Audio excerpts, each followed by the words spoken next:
안녕하십니까? 한 주간 잘 지내셨습니까?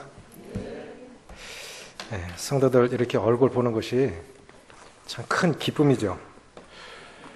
네, 우리가 당연한 것처럼 그렇게 여기지만 그렇지 않습니다. 오늘 예배 드리면서 신랄 같은 그런 인생인데 뚝 끊어지면 끝이잖아요.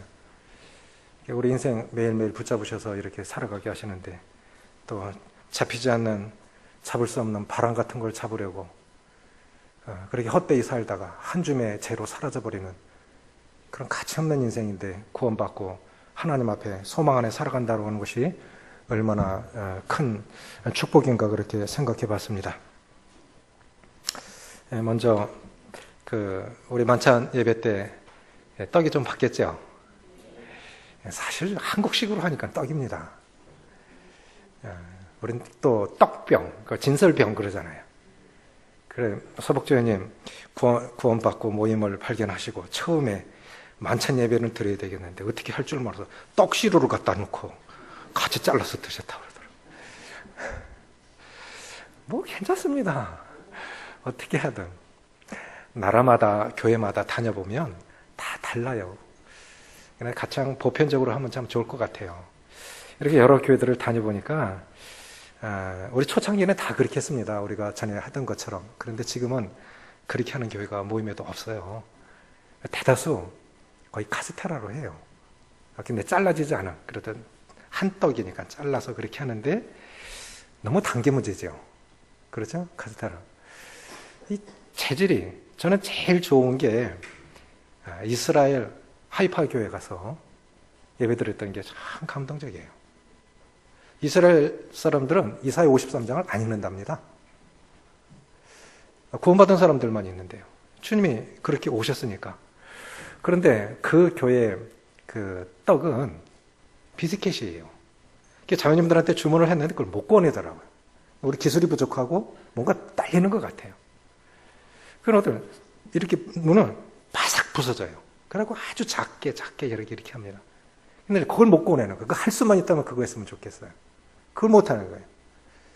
그런데 남사교회 가보니까 거기는 구원했는데 카스테라인데 안 달게 구원했어요. 그게 참 좋더라고요.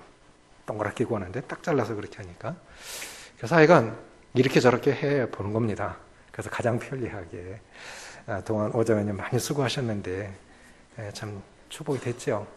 중요한 건 상징적인 의미이지 그 자체가 아니니까. 그리고 지난주에도 잠시 소개를 했지만 이집트에 다녀오신 그 네 분 형님들이 계셨어요.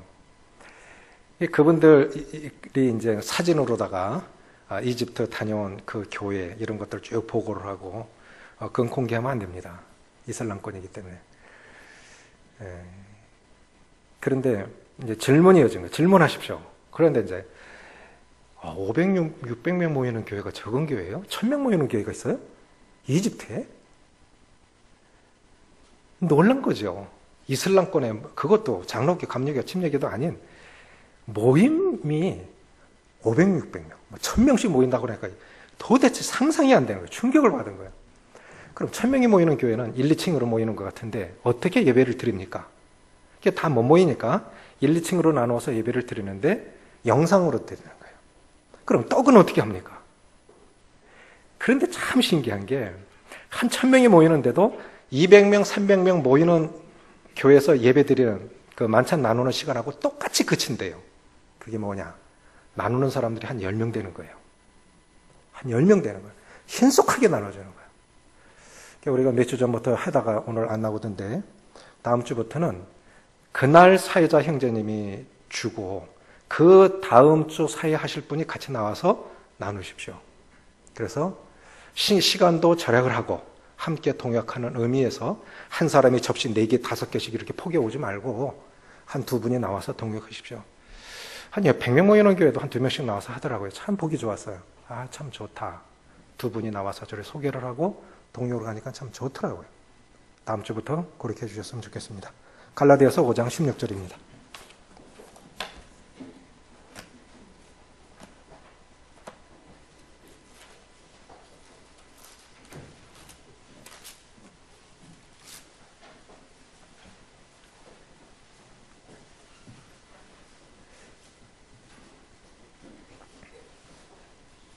16절부터 18절까지 같이 읽겠습니다.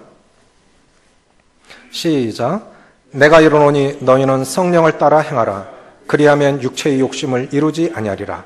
육체의 소욕은 성령을 거스리고 성령은 육체를 거스르나니 이 둘이 서로 대적하므로 너희가 원하는 것을 하지 못하게 하려 함이니라. 너희가 만일 성령의 인도하시는 바가 되면 율법 아래 있지 아니하리라. 사람을 변화시키는 능력, 2강째 성령의 능력.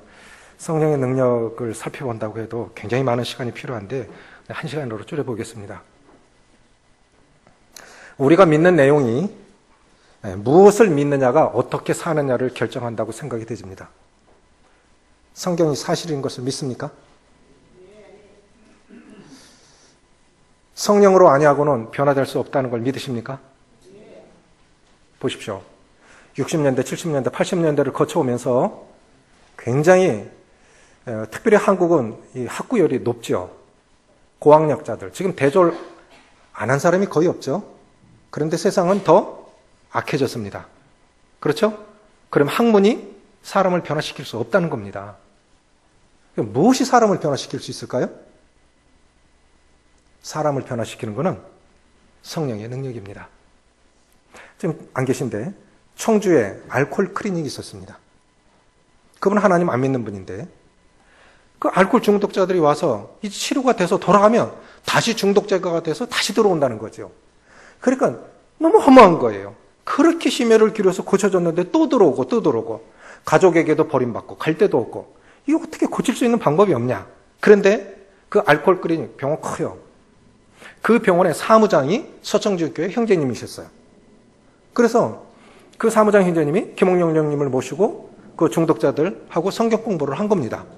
그런데 구원받은 사람들은 진짜 변해요. 구원받은 사람들은 진짜 변해서 다시는 안 들어오는 거예요. 그래서 이 원장이 깨달은 거예요. 아, 이게 의학으로 인간의 지식으로 안 되는구나. 가둬도 안 되고 때려도 안 되고 안 되는구나. 그러니까 하나님 믿으면 되겠구나. 그래서 그 원장이 예수님을 믿었어요. 영암적 장로 모임에 오셔서 한번 간증을 하시던데 원장이 예수님을 믿은 거예요. 그러니까 사람들이 예수님을 믿으니까 복음이 들어가고 예수님을 믿으니까 진짜 변해요. 그래갖고 어떻게 됐냐? 가족들에게 버림을 받은 거예요. 갈 데도 없어요.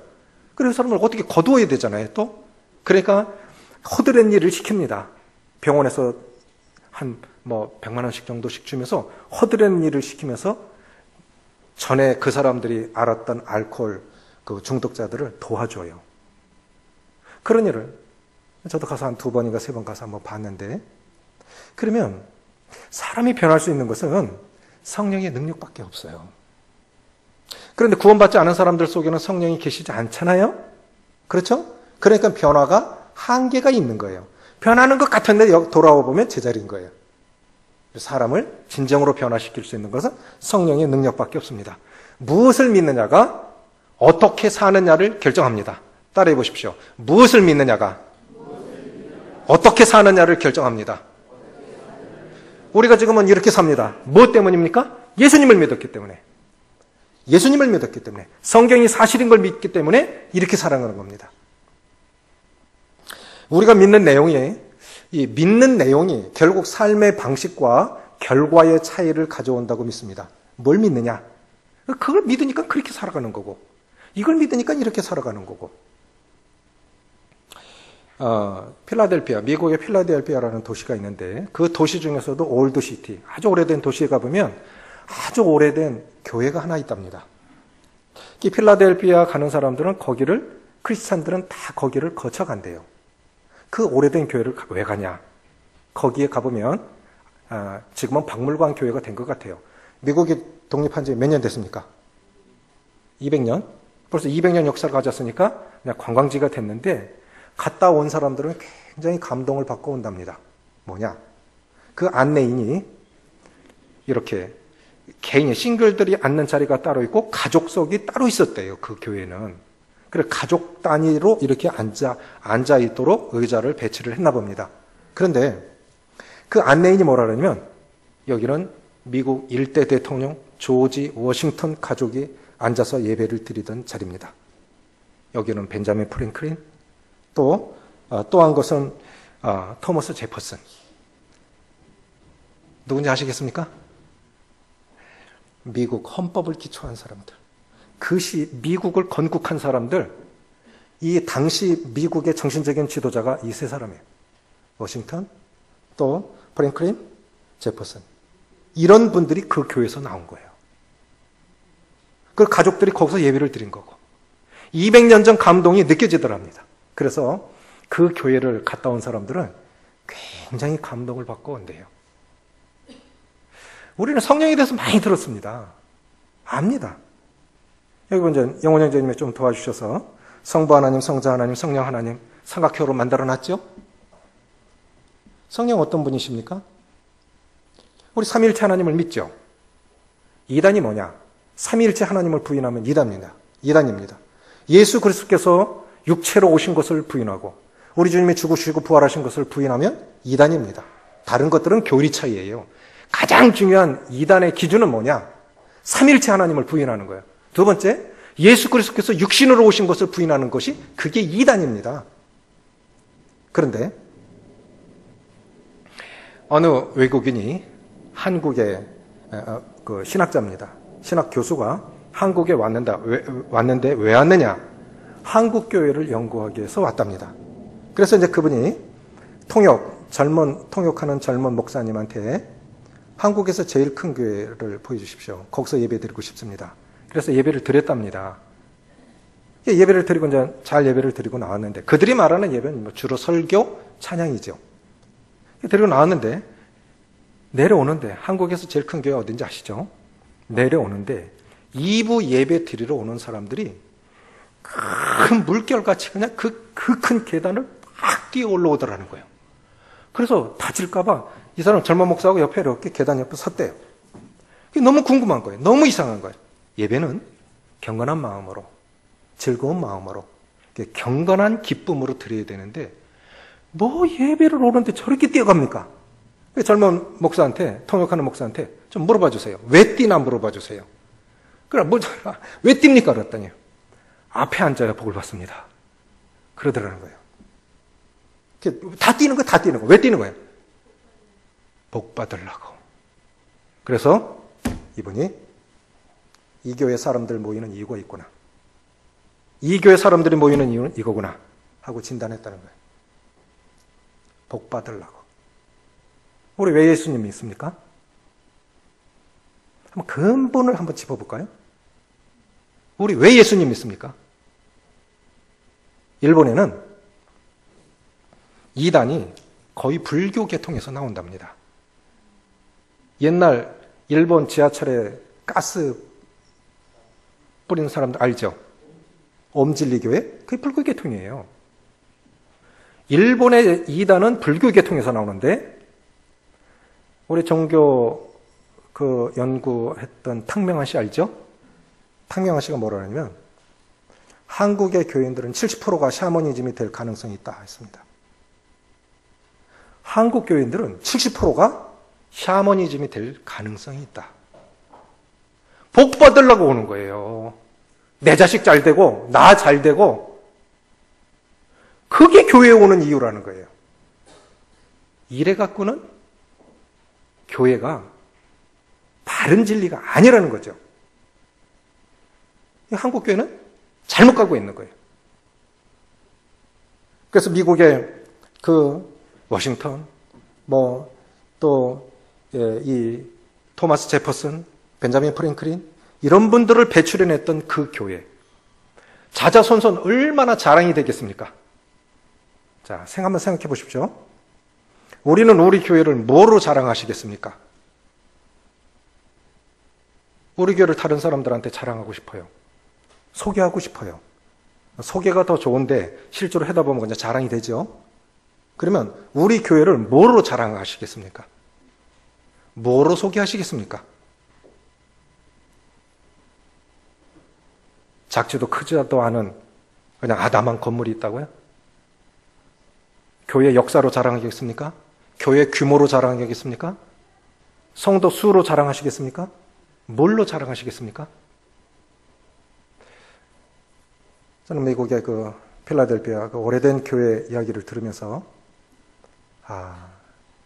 이것이 진정한 그리스도인의 삶의 결과였었으면 참 좋겠다. 서울의 어느 대형교회에서 한 청년이, 어제 저는 연세대 교수로 계시다가 퇴임한 김영섭 교수라고 하는 분이 예수님 또 어떻게 살아야 하는가 두 권의 책을 읽었는데, 이게 10년 전에 나온 책인데 지금 엄청나게 불티나게 팔려요. 읽어보세요. 예수님 믿는 사람은 어떻게 살아가야 되냐. 두 권이 연결되어야 됩니다. 하나는 예수님이고, 십자가 죽으시기 전에 일주일 전 사건을 쫙, 안 믿는 사람도 성경이 어려우니까 쉽게 풀어놓은 거고, 또는 아니면 그럼 구원받은 사람은 어떻게 살아가야 되냐. 이분은 장로도 아니에요. 교수인데 장로도 아니에요. 그런데 정말 교회를 아주 냉정하게 비판하고 그렇게 하면 안 된다는 거죠. 그래서 거기 보면 그런 그 내용들이 나오는데, 이번 내용 속에 뭐냐면은, 이 오늘날 이 교회들 대다수가 잘못 가고 있는 것들이 뭐냐면, 영향력이라고 하는 것에서 생각을 잘 안 한다는 거예요. 만약에 시장님이 저희 교회 다니십니다. 만약에 그런다고 하면 시장님이 우리 교회 다니십니다. 그럼 그래요? 그 교회 한번 가보고 싶어요. 그래줘야 되잖아요? 시장님이 우리 교회 다니십니다. 그래? 그러니 그렇지. 이렇게 되면 잘못 가는 거죠? 그렇죠? 그 교회 영성이 진단이 되는 거죠? 그분 예화 속에 이런 게 나와요. 자기 제자 중 한 사람, 그리고 한 교회 다니는 연세대학생이겠죠? 찾아와가지고 한 말이, 교수님, 박정희 대통령 저격 사건 때 한몫했던 차지철 씨가 우리 교인이죠.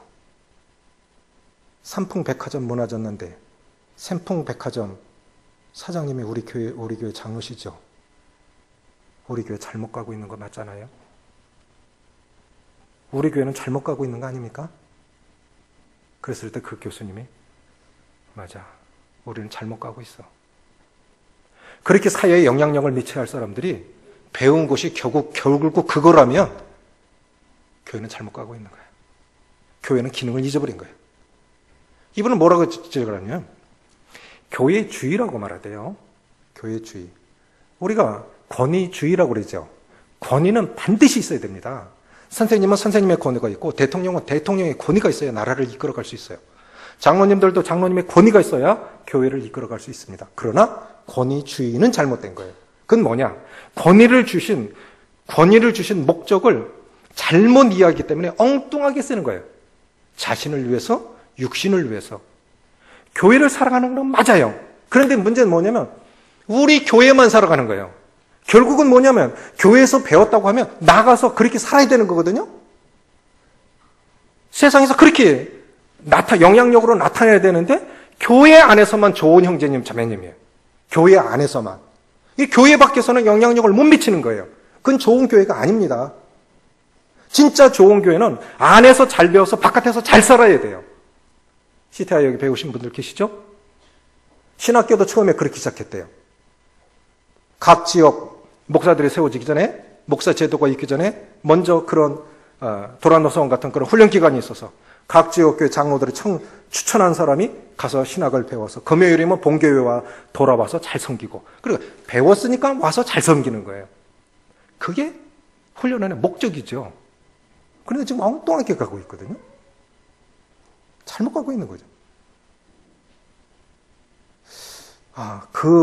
그분이 당신이 다니는 교회 분이십니까? 저는 그런 소리 좀 듣고 싶어요.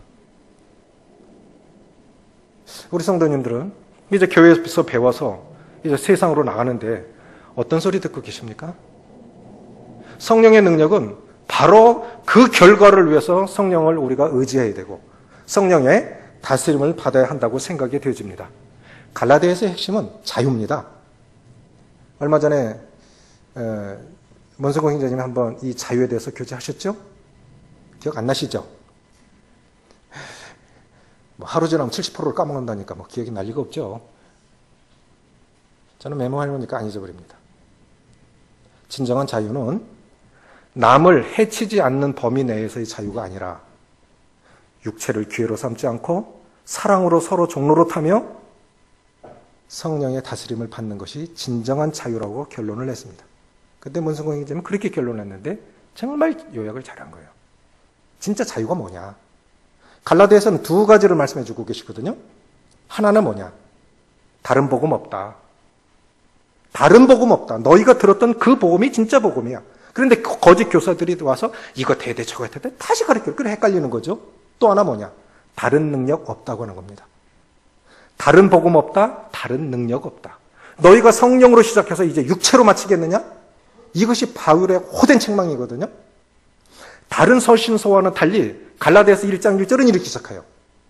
사람으로 말미암은 것도 아니요 사람에게서 난 것도 아니요 사람으로 말미암은 것도 아니요 오직 예수 그리스도와 죽은 자 가운데서 살리신 하나님 아버지로 말미암아 사도된 바울은.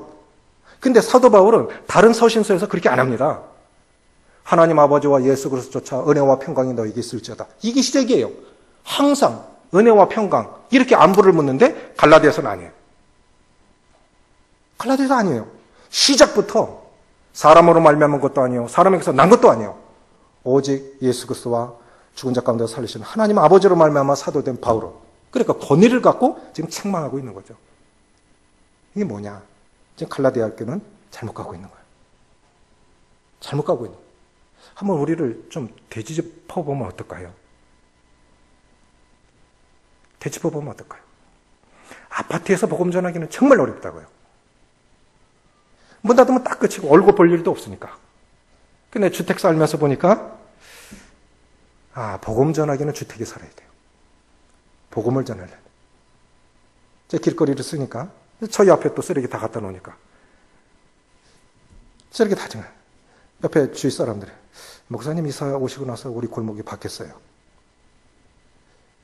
그리고 들어온 분들도 계속 구원받고 참 많이 구원받으신 것 같아요. 은혜죠. 이것이 하나의 부담이 될 수 있지만 우리가 그것이 아니라면 우리 생의 가치도 생의 의미도 없는 거 아닙니까? 나를 통해서 주님이 드러나시지 않고 나를 통해서 그리스도가 증거되지 않고 나를 통해서 복음이 복음으로 나타나지 않는다면 그렇게 큰 의미가 없는 거잖아요. 나만을 위해서 산다면. 교회는 교회 자체만을 위해서 존재하는 것이 아닙니다. 교회는 세상에 빛과 소금의 역할을 감당하지 못한다면 교회는 의미 없다고 봐요.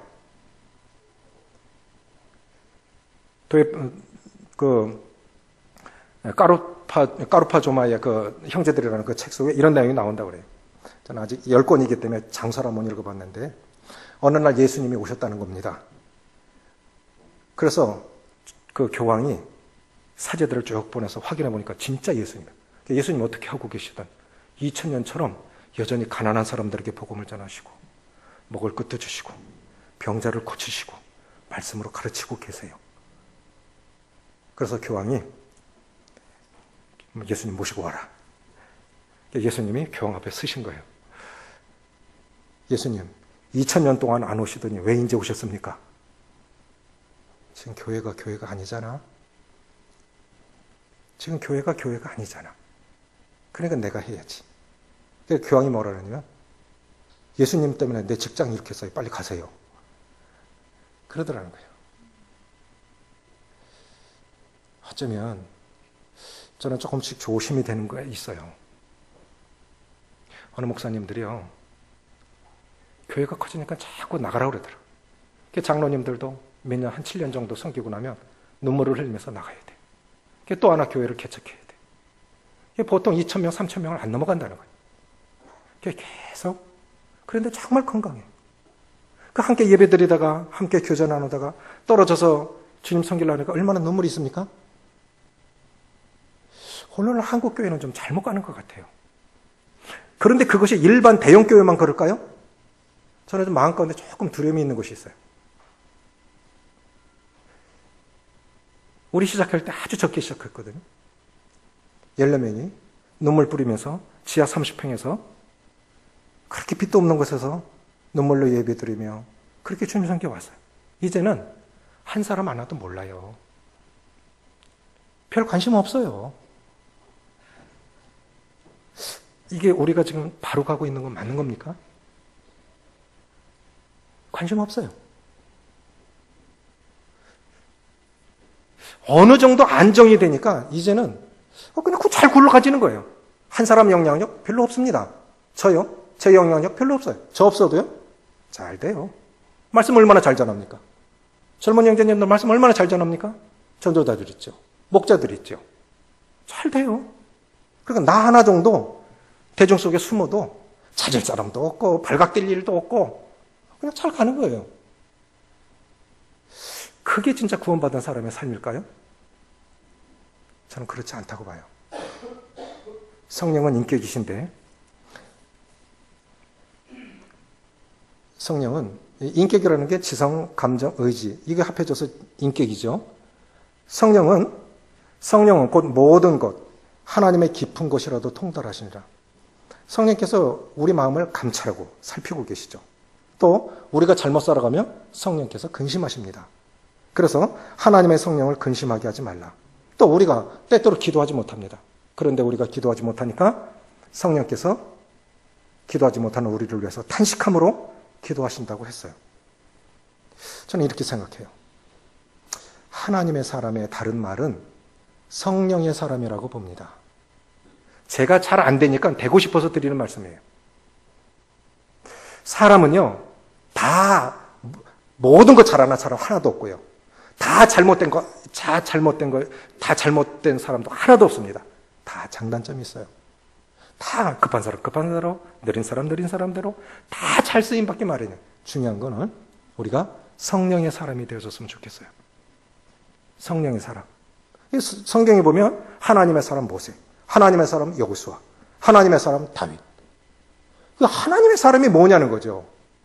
하나님의 사람은 결국 성령의 다스림을 받는 사람입니다. 그거 보이죠?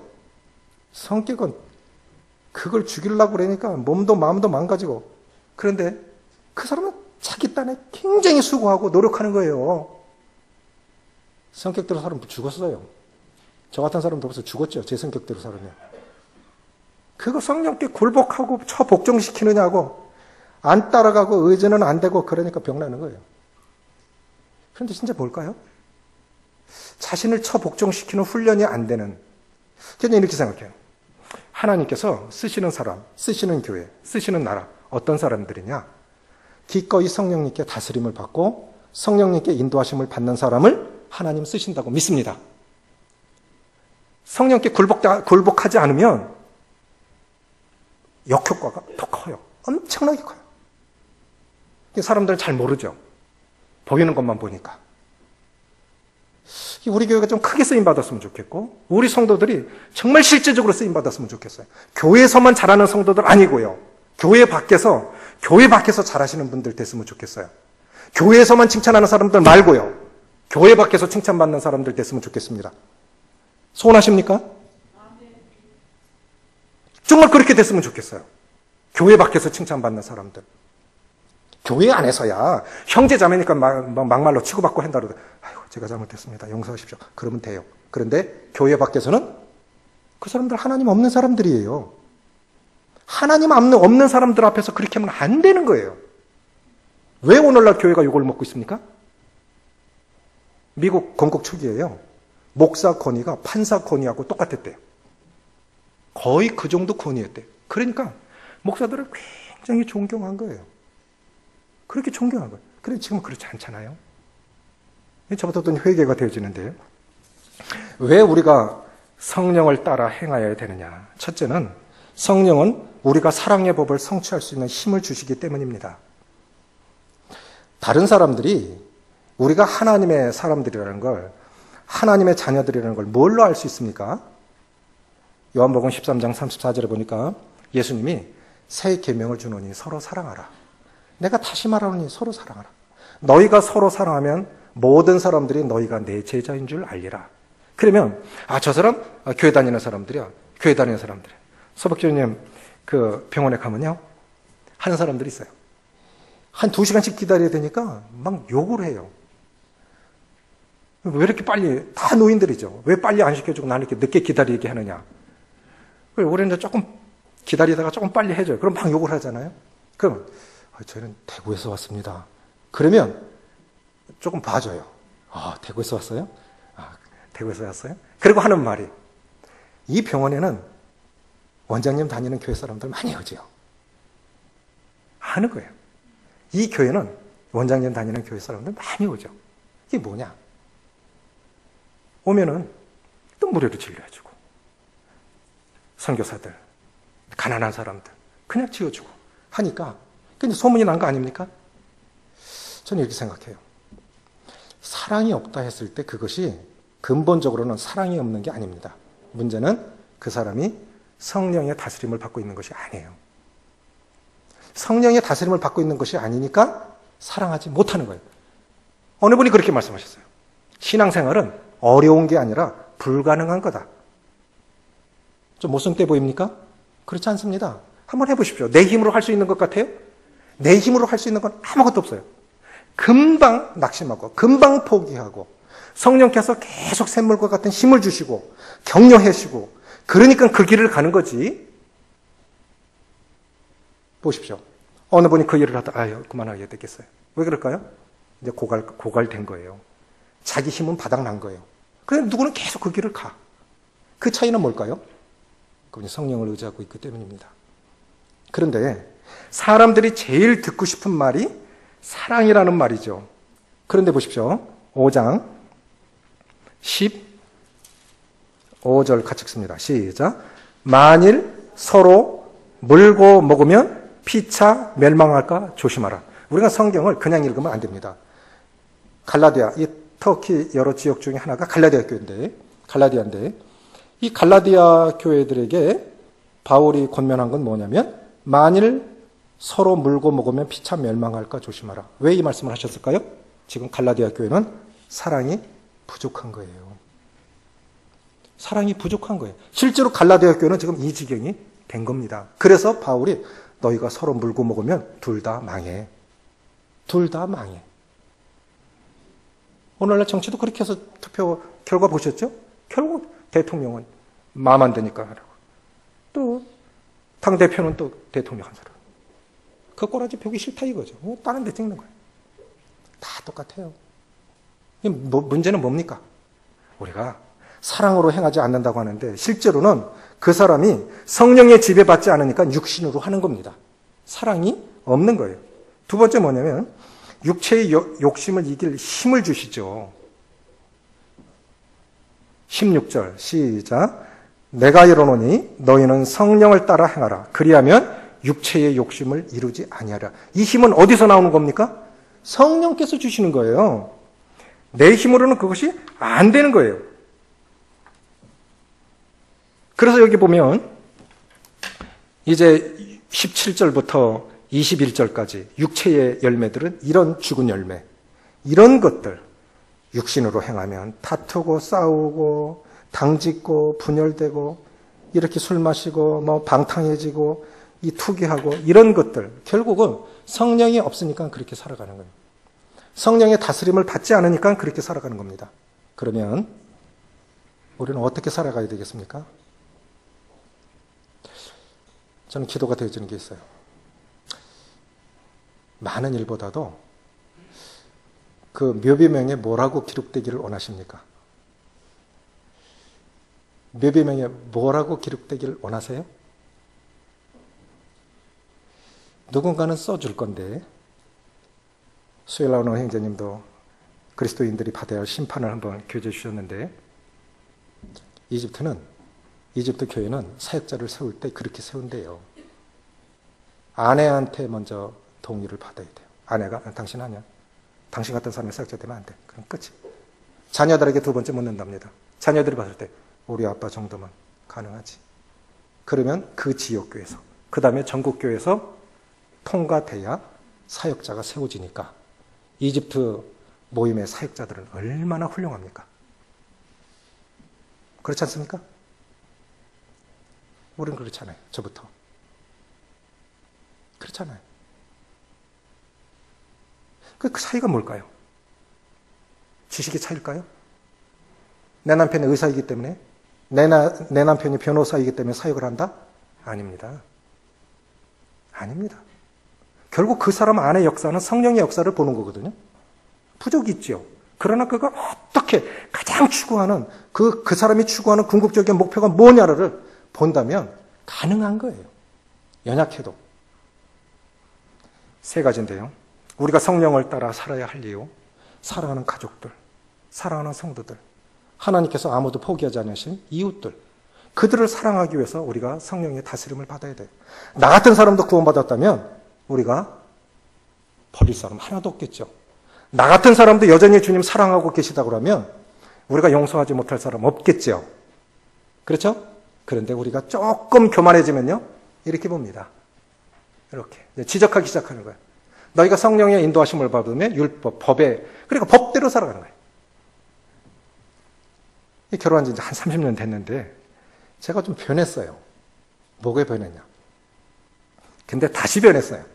제자로 들어온 거죠. 그게 뭐냐면 대구 땅에 제가 제일 싫어하는 처갓집 부근에 사는 거 제일 싫어했죠. 아이고, 남자가 얼마나 못됐으면 돌이 소멸만 있어도 처갓집 옆에 안 산다는데 그거 싫어했죠. 저는 노는 거 아주 싫어해요. 그런데 그렇게 사는 거예요. 6개월 동안 놀게 하셨어요. 그래서 저를 아주 낮추신 거예요. 그런데 대구는 너무 좋아. 은행에 재워놓고 몇 시간 동안 놀러 갔다 와도 여전히 자고 있어요. 그리고 얼마나 좋아요. 그리고 하늘도 좋고. 그래서 처음에 무조건 내가 해야 된다. 이 일은 내가 해야 돼. 내가 해야 돼. 이렇게 배려하는 제 삶의 특징이 배려였는데 세월이 지나다 보니까 어느 사이에 제가 법대로 하고 있는 거예요. 당신은 이렇게 해야 되잖아. 당신은 이렇게 해야 되잖아. 내가 이렇게 하면 당신은 이렇게 해야 되잖아. 어느 사이에 제가 율법 아래 살고 있는 걸 발견한 거예요. 자꾸 부딪혀요. 왜 부딪히는 거야? 사랑이 식은 건가?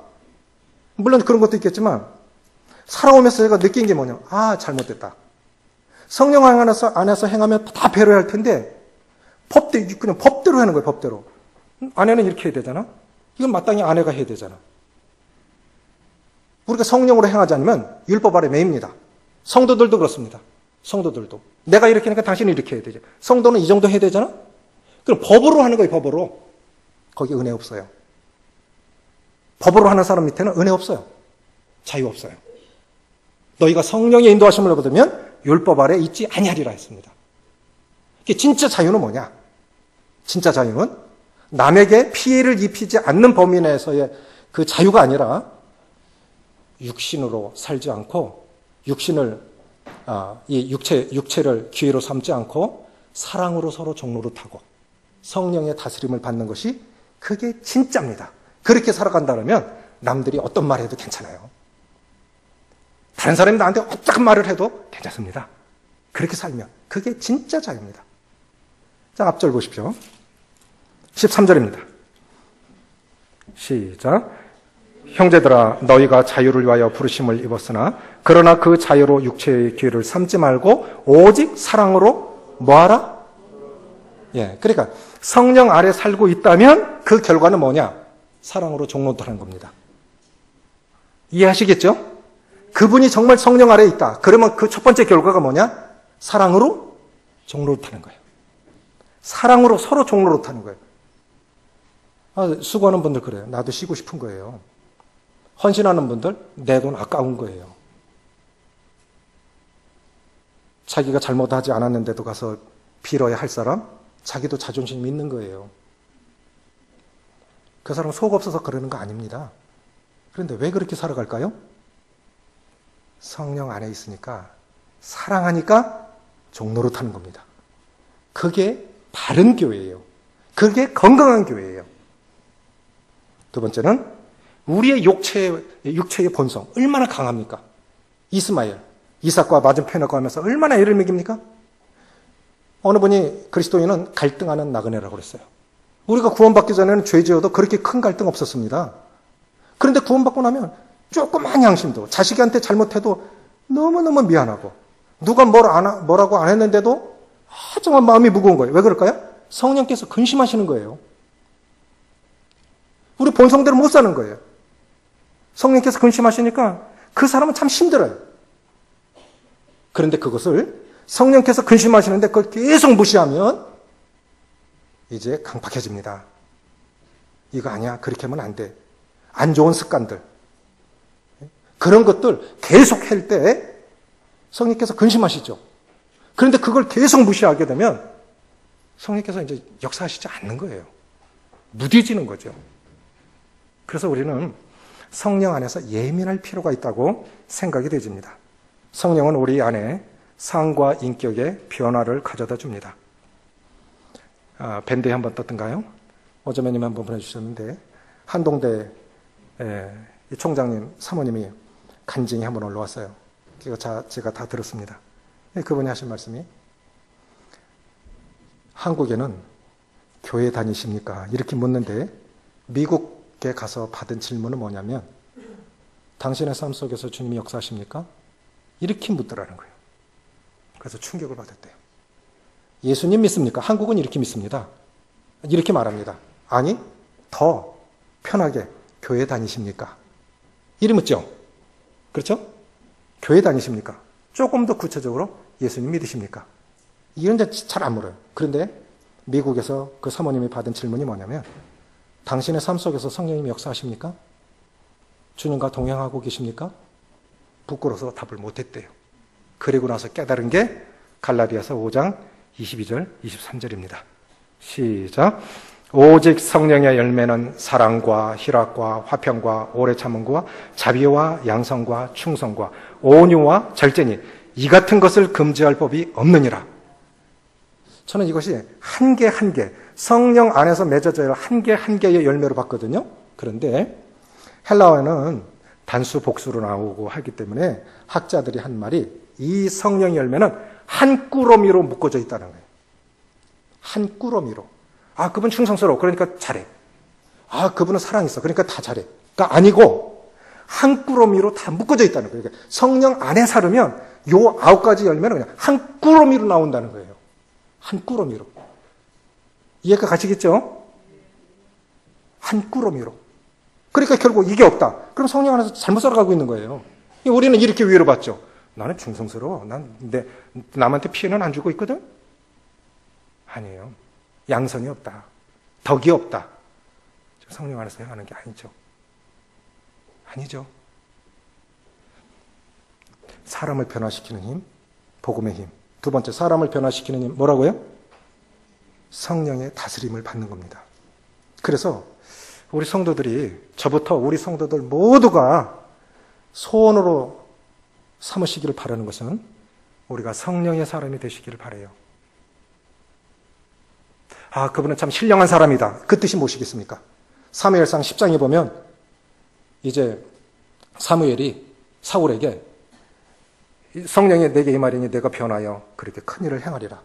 성령이 내게 임하리니 내가 변하여 이제 큰 일을 행하리라. 성령이 오셔야, 성령의 다스림을 받아야 변할 수 있습니다. 아멘이십니까? 우리 의지로 안 돼요.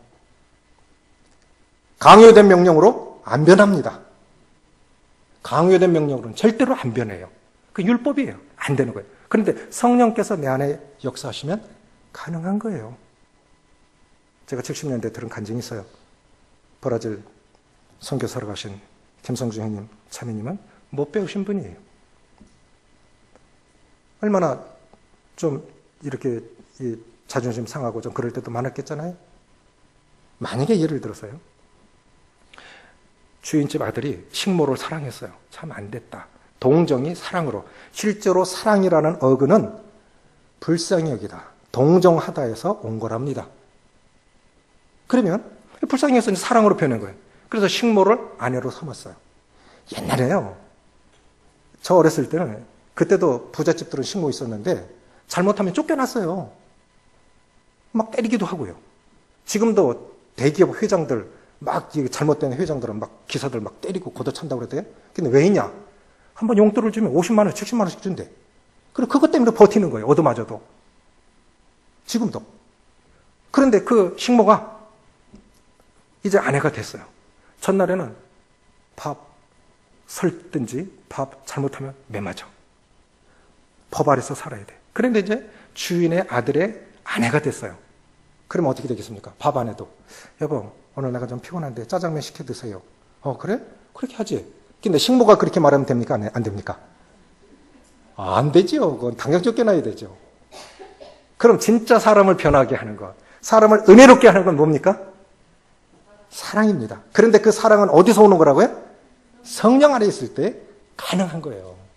그러니까 우리가 정말 그분은 정말 은혜의 사람이야. 그분은 정말 사랑의 사람이야. 그럼 덕 있는 사람이야.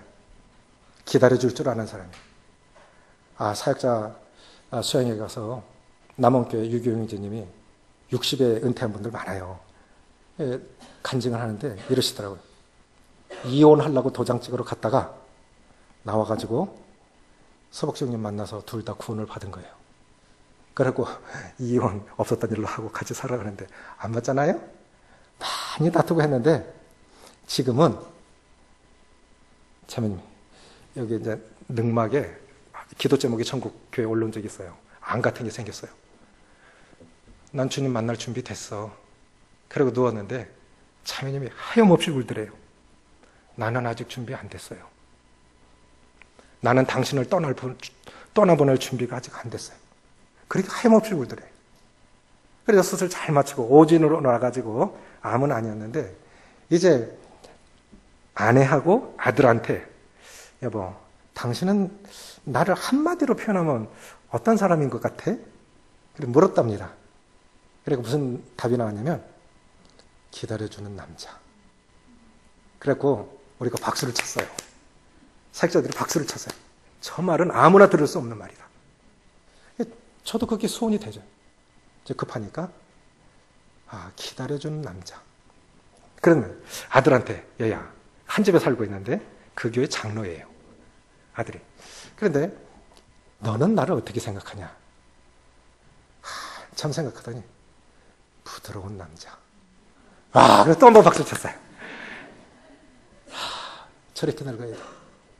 저렇게 변해야 돼. 저렇게 변해야 돼.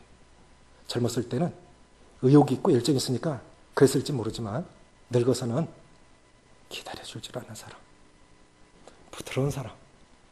그게 진짜 성령의 사람 아니겠습니까? 그렇게 살 때 사회에도 세상에 나가서 영향력을 미칠 수 있겠죠? 우리도 그렇게 되기를 기도하셨으면 좋겠습니다. 그렇다고 자매님들 남편이 그렇게 되기를 맨날 촉구하시면 안 됩니다. 기도해 주셔야 됩니다. 기도하겠습니다. 아버지 하나님, 우리같이 형편없는 사람들, 사도 바울이 주님 앞에 들어와서 하나님을 향한 열정으로 예수 믿는 사람들을 잡아가려고 쫓아갔지만 예수님께 붙잡혀서 평생 복음 전하면서 살았던 것은 죄인 중에 괴수라고 만삭되지 못해 모자라는 사람, 지식에 부족함이 없고 모든 면에 부족함이 없었던 사람이었지만 하나님을 알면 알아갈수록 모르는 것이 더 많다고 그렇게 모자라는 사람이라고 10달 다 채우지 못하고 태어난 아기와 같이 하나님 앞에 설 때마다 자신은 부족하다고 어떤 사람보다도 흉악한 그러한 죄인이 자기라고 고백했던 사도 바울의 고백이었기에 성령 안에서 그렇게 살았기에 하나님 사도 바울을 통해 놀라운 일들을 이루셨습니다. 이제 또 다른 사도 바울, 또 다른 성령의 사람, 또 다른 하나님의 사람들로 이 시대에 살게 하시는 우리 모두도 성령께서 붙잡아 주셔서 저희들의 남은 삶이 그렇게 성령께 다스림을 받고 기꺼이 굴복을 당하며 하나님의 영광스러운 복음과 주님의 교회를 위해서 살아갈 수 있도록 은혜를 더하시기를 원하며 우리 주 예수님의 이름으로 감사하며 기도합나이다. 아멘.